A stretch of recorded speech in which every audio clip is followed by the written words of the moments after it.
Happy Friday. I had a really good gong meditation this morning, and I didn't have any coffee today, so the fact that I'm still functioning is pretty amazing. But what I really wanted to say on here today is that in my period of grieving, I've had a really rocky road with Seth's dad in the past. We never were dating. We never were, a couple. Totally different classes, social classes. It's just that one night at a Christmas party or something with other people from school, there was a party, and I had a really good relationship with Jack Daniels that night, and my thinking was skewed. But that's not the point of this. That man has been the biggest pain in my ass since Seth was 6 years old. I fell into some circumstances, and I needed him to take Seth for a little while until I would get back on my feet. And he told me, "Oh, I'll come and get him, but I'm not taking him for just a weekend or until you get your shit figured out." Okay. So now you're making me feel like a failure, or like I can't get my head together or my life together or whatever. Fine. Fine.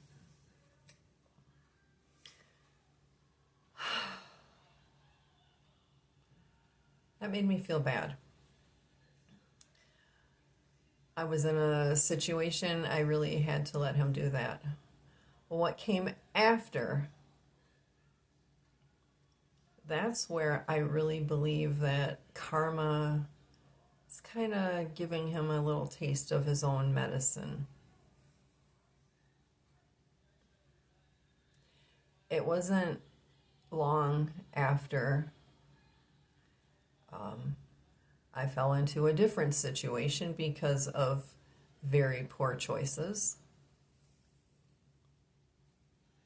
I mean, I was working at least, and yeah, I didn't have a driver's license, and somebody, I had a babysitter actually.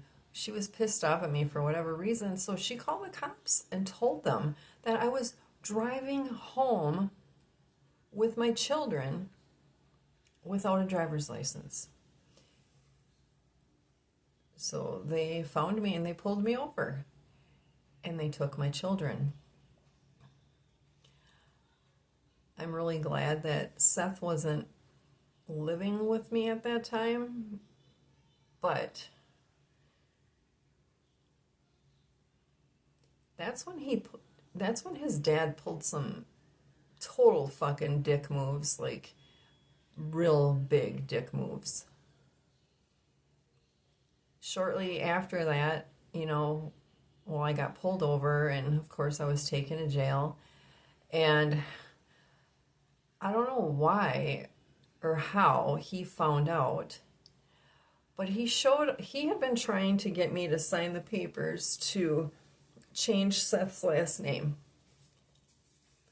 I wasn't having any of that. No, he came into this world with the name Seth Michael Cruz. He's going out with that name. That was my mindset. So he withheld Seth from me. He did. He didn't let me see him. He didn't let my parents see him. He was using my son as a pawn in his freaking ugh, in his narcissist bullshit.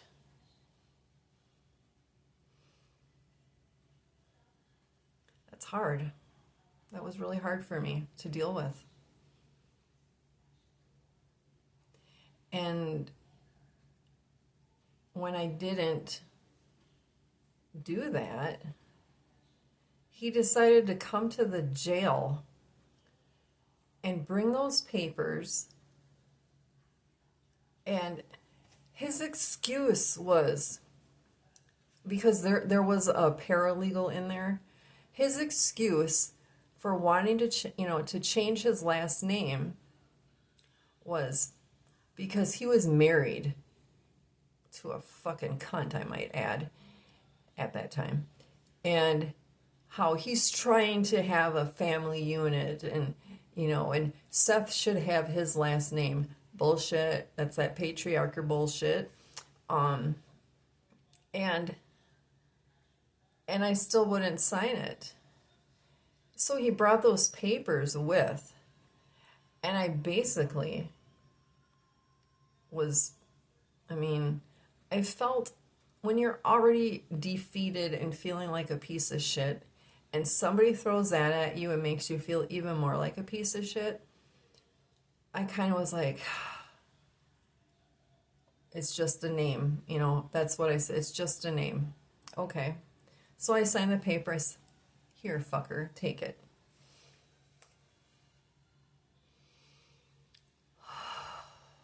And then after that, that's when he stopped letting me see him.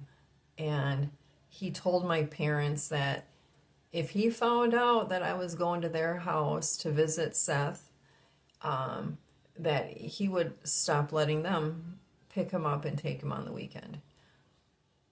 Really? That's some dick shit right there. That is being a dick. Hardcore. So for all those years, I have hated that man. I have blamed him for everything. It wasn't until Seth was a teenager, because his grandmother, his dad's mom, she put a stop to that shit, and she made it happen so I could see him again. And we hadn't talked for however many years, okay? Until recently, when it was found out that Seth was in the hospital in a coma, and that he probably wasn't going to come out of it. And he says, he called me on the phone and says, Cindy, I know we've had our differences in the past, but we have to put that aside. I'm like, I can put it aside, because I'm going to watch you fucking crumble, you pendejo.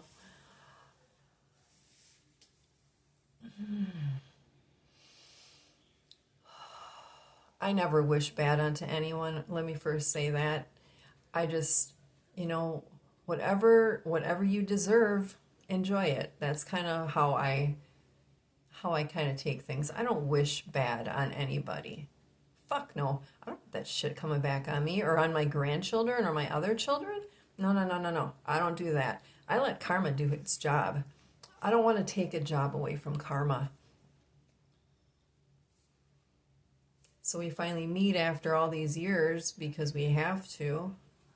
And we've been having to stay in touch because we're taking care of all the things.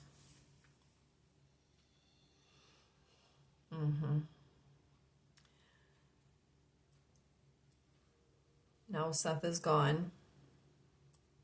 And tomorrow, his birthday, August 22nd, we're going to have his celebration of life. And there's going to be a lot of people there. And I'm really working on suppressing any comments that I would want to make. You see, his dad, probably a month ago, yeah, informed me he was diagnosed with cirrhosis of the liver.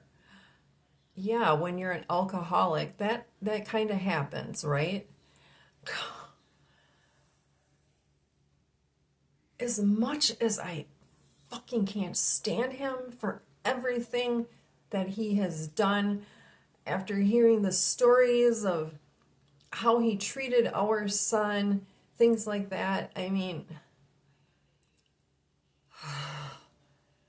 this is a test.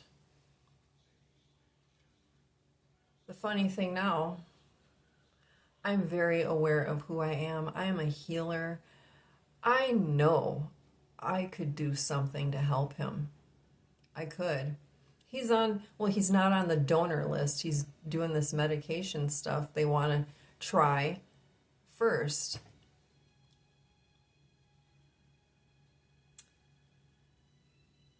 And then if that doesn't work, he'll go on a donor list. Yeah. Okay. Um, the irony in this, Seth was a donor, and I suppose maybe if this all would have been discovered earlier, meaning his dad, not Seth, maybe he would have been able to receive that liver from our son, but that's not the case. Somebody else got it. But anyway, as much as he has made my life fucking miserable and so painful over the years, when I saw him the last time, I saw the shell of a man who is fighting for his life. Good Cynthia wants to just say, hey, I've got some gifts. I could help you. But that's the ego speaking. He doesn't even know what I do. He has no clue. Maybe he does. People talk. But otherwise, he doesn't know what the fuck I do.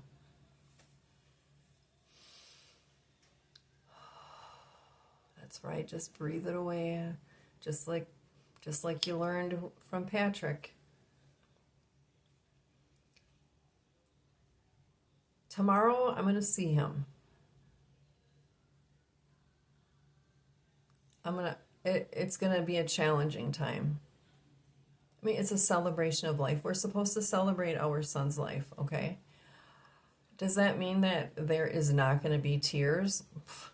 Fuck no. In fact, I would be surprised if anybody wasn't crying or shedding some tears of some sort. It's a natural fucking response.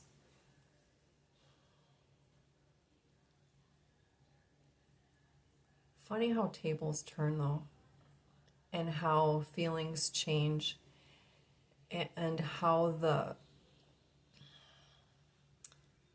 being compassionate and concerned have changed. I say it's karma. Other people say, oh no, it's because of his choices. Because of his choices, his karma is kicking his ass now. Okay? So that's kind of where I'm at today. I can choose to hold on to that anger and those bitter feelings. Fucking allergies. I can choose to hold on to that anger and those bitter feelings, or I can rise above. I can be the healer. I can be an example. I'm not sure yet how I'm going to do that. I'll let you know tomorrow. Have a happy Friday, motherfuckers.